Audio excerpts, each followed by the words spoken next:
Here's the clove hitch. Gonna wrap it around once like that. You're gonna bring it up and cross. Probably need a little bit more. So once you've crossed, you're gonna wrap it around again. And then at this point, all you're gonna do is tuck it under what you just wrapped.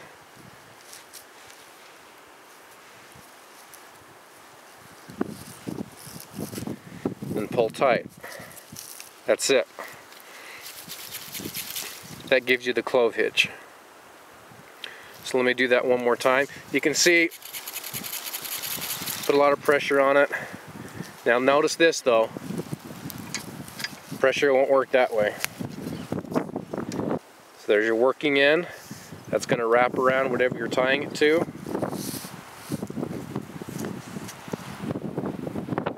Make an X. Go underneath. And then that end you just wrapped under is going to wrap under itself.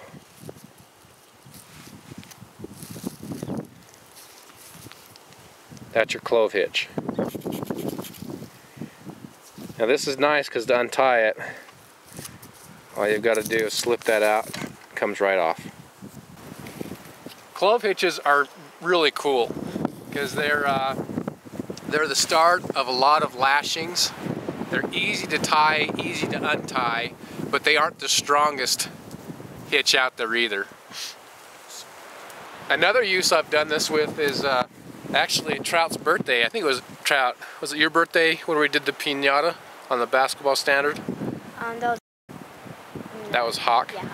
So that was my other son Hawk, and what I did is I took paracord that I had in my car and did a clothesline to a metal chair, ran it up through the basketball hoop, down, and then a taut line. I used that to secure it to the actual piñata. So not just out here in wilderness use, it could be used around the home and all that kind of stuff too. That's why I really like knots. We'll go over one more use for the clothesline hitch, and that is if you're not going to tie it on the end, but if you're going to tie it in the middle of the rope. Here's a close-up of what I just described. So you're going to do a loop, another loop, and that second loop that you made, that's going to go over the first loop. And then from there, you just stick that over whatever item you're going to use it with. Pull the two ends tight. Okay, thanks, bud.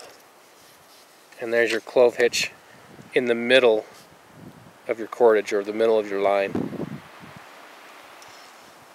Here we are again. Going to do a loop.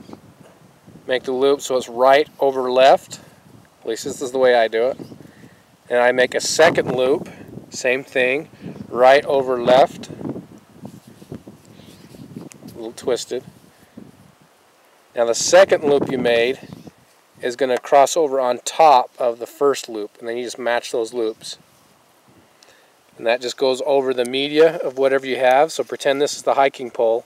I wrap my tarp around it, and then this goes over the tarp and the pole. So here's the trekking poles. Clove hitch the top.